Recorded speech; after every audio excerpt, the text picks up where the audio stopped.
তোমরা যারা 2026-এ মাধ্যমিক দেবে অর্থাৎ ক্লাস 10-এ পড়ো তাদের ইতিহাসের সাজেশন সেকেন্ড সামেটিভ সামনেই তো সেকেন্ড ইউনিট পরীক্ষা। সেই সেকেন্ড ইউনিটের ইতিহাসের সাজেশন দেব আজকে এই ভিডিওতে, এবং তুমি জেনে নাও কোন কোন প্রশ্নগুলো তোমার এই সেকেন্ড ইউনিটে আসবে। প্রথম থেকে শেষ পর্যন্ত দেখো, দেখবে কোনো রকম ভাবে কোনো সমস্যা থাকবে না। তুমি এই প্রশ্নগুলো যদি রেডি করে যাও তাহলে তোমার সেকেন্ড ইউনিটে কোনো প্রবলেমস হবে না। চ্যানেলে নতুন হলে অবশ্যই চ্যানেলটি সাবস্ক্রাইব করে পাশে থাকা বেল আইকনটি প্রেস করে রাখো। এই রকম তথ্য সমৃদ্ধ ভিডিও পেতে ভীষণ সুবিধা হবে। আমি তোমাদের প্রথমেই জানিয়ে দিই যে তোমাদের সেকেন্ড ইউনিট কিন্তু চতুর্থ, পঞ্চম এবং ষষ্ঠ অধ্যায় তিনটি অধ্যায়ের ওপর হবে। কাজেই এই তিনটি অধ্যায়ের সাজেশন তোমার দরকার। ইতিমধ্যে আমি চতুর্থ অধ্যায়ের সাজেশন দিয়ে দিয়েছি, ডেসক্রিপশন চেক করো, আমি ওখানে লিঙ্ক দিয়ে দিচ্ছি। আজকে টোটালটা পঞ্চম অধ্যায়ের, পুরো পঞ্চম অধ্যায় ঘেটে সেখান থেকে কোন আর্টগুলো করতে হবে, কোন চারগুলো করতে হবে, কোন টু মার্কসগুলো সব থেকে বেশি ইম্পর্টেন্ট তা আমি ভিডিওগ্রাফির মাধ্যমে তোমাকে দেখিয়ে দেবো। এবং নেক্সট ভিডিওতে আমি ষষ্ঠ অধ্যায়ের সাজেশন দেবো। আমি কেটে কেটে দিচ্ছি কেন, তোমাদের লং করে ভিডিওটা দেখতে হবে না, অল্প একটু দেখেই তুমি পড়া স্টার্ট করে দিতে পারবে। তাই আগের ভিডিওটা যে দেখুনি অর্থাৎ চতুর্থ অধ্যায় সাজেশনটা যে দেখতে পাওনি তারা অবশ্যই ডেসক্রিপশন চেক করো, চতুর্থ অধ্যায় পেয়ে যাবে। আজকের ভিডিও পঞ্চম অধ্যায়, এর পরের ভিডিও আমি নিশ্চয়ই ষষ্ঠ অধ্যায় দেবো, তাহলে তোমার তিনটে অধ্যায় পরপর হয়ে যাবে। আর ঠিক পরীক্ষার আগে আগে আমি 4, 8 আলাদা করে করে একদম হাতে গোনা কয়েকটা প্রশ্ন তখন আমি বলে দেব।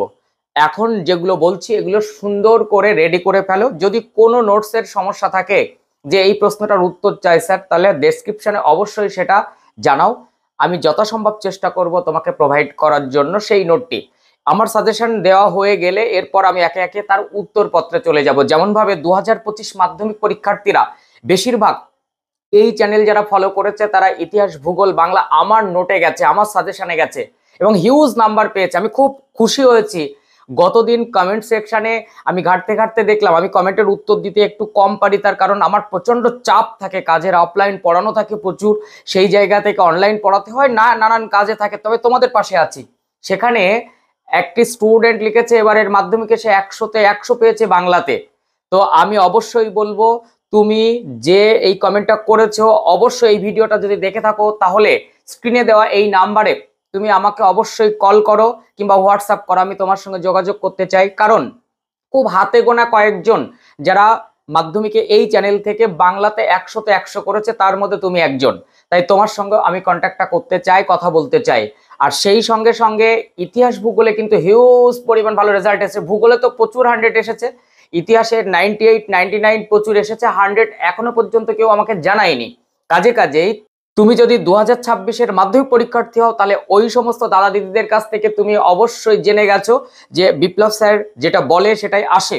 তোমার সেকেন্ড ইউনিট তুমি এইভাবে চালিয়ে নাও, দেখো টেস্টে গিয়ে তুমি তার ফলাফল পাবে, ফাইনালে গিয়ে আরো ফলাফল পাবে। তাই এই চ্যানেলে যদি তুমি নতুন হও, এই ভিডিওটা যদি প্রথম দেখে থাকো তাহলে অবশ্যই চ্যানেলটি সাবস্ক্রাইব করে পাশে থাকা বেল আইকনটি প্রেস করে রাখো, নোটিফিকেশন সবার আগে তোমার কাছে চলে যাবে, তুমি ভিডিওগুলো দেখে নেবে। বন্ধুদের মধ্যে শেয়ার করার একটা অনুরোধ রইল। আর অবশ্যই কিন্তু তুমি তোমার মন্তব্যটা জানাবে। আর খুব বেশি করে ভিডিওটা লক্ষ্য করবে এই যে আমি বই ধরে বলে দেবো, টেক্সট বুক ধরে, তারপরে আমি কোয়েশ্চেন লিস্ট বলে দেবো। তাই টেক্সট বুকটা দারুণ করে ফলো করবে, একেবারে পুরো পঞ্চম অধ্যায়ের কনসেপ্টটাও একটু একটু করে ক্লিয়ার হয়ে যাবে। চলো কথা না বাড়িয়ে সরাসরি চলে যাই ভিডিওগ্রাফির মাধ্যমে দেখিয়ে দিই যে কোন 4, 8, কোন 2 গুলো তোমাকে পঞ্চম অধ্যায় থেকে করতে হচ্ছে। মনে রাখবে এটি কিন্তু শুধুমাত্র পঞ্চম অধ্যায়ের সাজেশন। দেখো পঞ্চম অধ্যায়ের নাম কি, বিকল্প চিন্তা ও উদ্যোগ, 19 শতকের মধ্যভাগ থেকে 20 শতকের প্রথম ভাগ পর্যন্ত বৈশিষ্ট্য ও পর্যালোচনা। এই পঞ্চম অধ্যায়কে আমি 3টি ভাগে ভাগ করবো। আগে ভাগটা আগে দেখে নাও। এই দেখো প্রথম ভাগে চলে আসলাম, 5.1 বাংলা ছাপাখানের বিকাশ।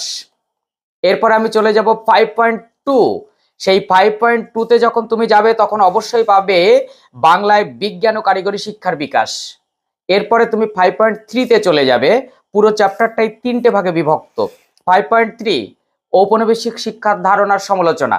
এই যে 3টি পার্ট, এই 3টি পার্টের মধ্যে আমি প্রথমে 8 নম্বরে চলে আসছি যে কোন কোন প্রশ্নগুলো তুমি 8 থেকে করবে আর কোন কোনগুলো তুমি 4 থেকে করবে, কোন কোনগুলো তুমি 2 থেকে করবে। আমি পুরো বিষয়টাকে বলে দিলাম যে এই চ্যাপ্টারটা কটা ভাগে ভাগ করা যায়, 3টি ভাগে। এই বাংলা ছাপাখানার বিকাশে কি কি আছে, বাংলায় ছাপাখানার বিকাশে অর্থাৎ 5.1-এ আছে শ্রীরামপুর মিশন প্রেস, দেশীয় উদ্যোগ, ছাপা বইয়ের সঙ্গে শিক্ষা বিস্তারের সম্পর্ক। এখানে তোমার আছে ছাপাখানার ব্যবসায়িক উদ্যোগ। এখানে তোমার আছে ইউএন রায়ান সন্স অর্থাৎ উপেন্দ্র কিশোর রায়চৌধুরী। এখানে তুমি পাবে এই পর্যন্ত। এই যে এরপরে হচ্ছে 5.2 অর্থাৎ বিজ্ঞান ও কারিগরি শিক্ষার বিকাশে তুমি কি কি পাবে, সেখানে আইএসসিএস পাবে অর্থাৎ the Indian Association for the Cultivation of Science, doctor Mahendralal Sarkar. সেখান থেকে তুমি পাবে কি, সেখান থেকে পাবে কলকাতা বিজ্ঞান কলেজ, তুমি পাবে বসু বিজ্ঞান মন্দির, তুমি পাবে এখান থেকে জাতীয় শিক্ষা পরিষদ, তুমি এখান থেকে পাবে বেঙ্গল টেকনিক্যাল ইনস্টিটিউট অর্থাৎ বিটিআই। এরপরে তুমি চলে যাবে 5.3 ঔপনিবেশিক শিক্ষার ধারণা, সেখানে তুমি কি পাবে রবীন্দ্রনাথ ঠাকুরের শান্তিনিকেতন ও বিশ্বভারতী উদ্যোগ আর মানুষ প্রকৃতি শিক্ষার সমন্বয়ে রবীন্দ্রনাথ। এই হচ্ছে তোমার পুরো চ্যাপ্টার। এইবার তুমি দেখে নাও যে কোন প্রশ্নগুলো আমি রাখছি প্রত্যেকটা পার্ট থেকে 4 এবং 8-এ। সবার আগে আমি চলে যাচ্ছি, দেখো কিভাবে, এই যে আমি বইটাকে সরিয়ে দিলাম, আমি একটা বোর্ডে রেডি করে নিয়েছি যাতে তোমার বুঝতে সুবিধা হয়। দেখো আমি প্রথমে 5.1 দিয়েছি, এই দেখো 5.1, সেখানে এই 5.1-এর ক বাংলায় ছাপাখানার বিকাশ আলোচনা করো 8 নম্বর, অর্থাৎ 5.1 থেকে একটি 8। এরপরে তোমার 5.2, সেই 5.2 থেকে লেখো বাংলায় বিজ্ঞান ও কারিগরি শিক্ষার বিকাশ আলোচনা করো একটি 8। এরপরে আমি রেখেছি 5.3, 5.3 থেকে দেখো রবীন্দ্রনাথ ঠাকুর কিভাবে প্রকৃতির শিক্ষা মানে শিশু শিক্ষার সমন্বয় ঘটান একটি 8। অর্থাৎ এই পুরো চ্যাপ্টার ধরে আমি 3টি 8 রাখছি, এর বাইরে কোনো 8 তোমাকে এখানে করতে হবে না। যদি কখনো 8 দেয় তাহলে কি হবে, 4 গুলো 8 হয়ে যেতে পারে, 4 দুটো 4 এক জায়গায় করে 5 যোগ 3-এ দিতে পারে। তুমি 5.1 থেকে 4 মার্কসের জন্য এই প্রশ্নগুলো করবে, সেটা কি, বাংলায় ছাপাখানার বিকাশে শ্রীরামপুর মিশনের ভূমিকা কি ছিল, ছাপা বইয়ের সাথে শিক্ষা বিস্তারের সম্পর্ক কি, ছাপাখানা বিকাশে ব্যবসায়িক উদ্যোগ কতটা দায়ী ছিল, টিকা লেখো ইউ রায় অ্যান্ড সন্স। এইগুলো হচ্ছে 5.1 থেকে। এ প্রসঙ্গে বলে রাখি আমি কিন্তু 2025 মাধ্যমিকের কোনো প্রশ্ন বাদ দেইনি, কারণ সেকেন্ড ইউনিটে আমি মনে করি না বাদ দেওয়ার কোনো দরকার আছে। আমরা টেস্টের আগে গিয়ে যখন টেস্টের সাজেশন বা ফাইনাল সাজেশন দেব তখন বাদ দেব, তার আগে কোনো রকম বাদ দেব না, কারণ স্কুলে প্রশ্ন রিপিট করতেই পারে। তুমি 5.2 থেকে যে 4 গুলো করবে এই 4 গুলো করবে।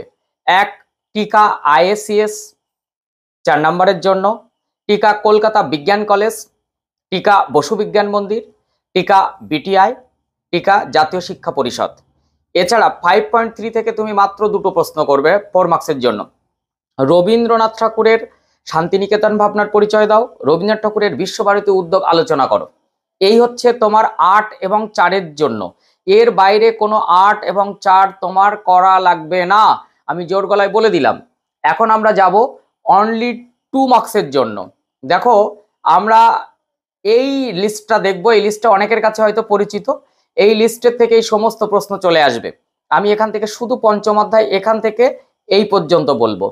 কি, পঞ্চানন কর্মকার বিখ্যাত কেন, শ্রীরামপুত্রই কারা, চার্লস উইলকিন্স বিখ্যাত কেন, বসু বিজ্ঞান প্রতিষ্ঠার উদ্দেশ্য কি ছিল, জাতীয় শিক্ষা পরিষদের উদ্দেশ্য কি, বিশ্বভারতী প্রতিষ্ঠার উদ্দেশ্য কি, শান্তিনিকেতন আশ্রম কি, শ্রীনিকেতন প্রতিষ্ঠার উদ্দেশ্য কি, কাকে কেন বাংলার গুটেনবার্গ বলা হয়, কে কোন উদ্দেশ্যে বোটানিক্যাল গার্ডেন গড়ে তোলেন, কাকে কেন গোলদিঘির গোলামখানা বলা হয়, বিটিআই প্রতিষ্ঠার উদ্দেশ্য কি, বাংলার লাইনোটাইপ প্রবর্তনের গুরুত্ব লেখো। এই কয়েকটা 2 মার্কস তুমি ঘেটে যাবে। এছাড়া আমি এই চ্যাপ্টারে একটু তোমাদের সুবিধার্থে কিছু শর্ট প্রশ্ন বলে দিচ্ছি, যে শর্টগুলোর ওপরে একটু জোর দিয়ে যাবে। সেই শর্টগুলো হচ্ছে এই যে, একবার একটু চোখ বুলিয়ে নাও, এমসিকিউ এখান থেকে আমি রেখেছি, এই বইটার ওপরে একটু ফলো করবে, করে এইটা তুমি দরকার হয় স্ক্রিনশট মেরে নাও, অনেকের কাছে এই টেক্সট বুকটা নাও থাকতে পারে। তো এই এরপরে এই শর্টগুলো তুমি একটু ফলো করবে, এই যে সত্য মিথ্যা, এরপরে এই যে বিবৃতি ব্যাখ্যা, আর 2-1টি বাক্যের উত্তর, এই যে এখান থেকে এই কয়েকটা। তো এই হচ্ছে তোমাদের স্বাভাবিকভাবে এই পঞ্চম অধ্যায়ের সেকেন্ড ইউনিটের একটা ছোট্ট সাজেশন। অনেকে বলবে অনেক বড় হয়ে গেছে, কোন প্রশ্নগুলো স্টার মার্কস দেওয়া যায় এর মধ্যে থেকে। আমি প্রথমেই বাংলা ছাপাখানার বিকাশ, এটাতে স্টার দেব। আমি এখান থেকে স্টার্ট দেবো শিক্ষা বিস্তারের সঙ্গে সম্পর্ক, ইউ রায়ানসন্স। আমি কিন্তু বারবার করে বলছি 2025-এ এসে যাওয়া প্রশ্ন বাদ দেইনি।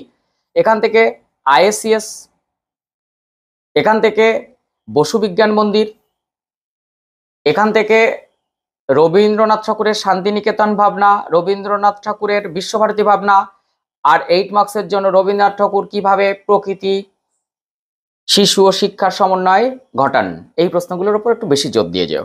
তো নেক্সট ভিডিওতে দেখা হচ্ছে, তত সময় মন দিয়ে পড়াশোনা করো। আর যারা অনলাইন ক্লাসেস করতে চাও অবশ্যই কিন্তু স্ক্রিনে দেওয়া এই নাম্বারে যোগাযোগ করতেই পারো। টাটা।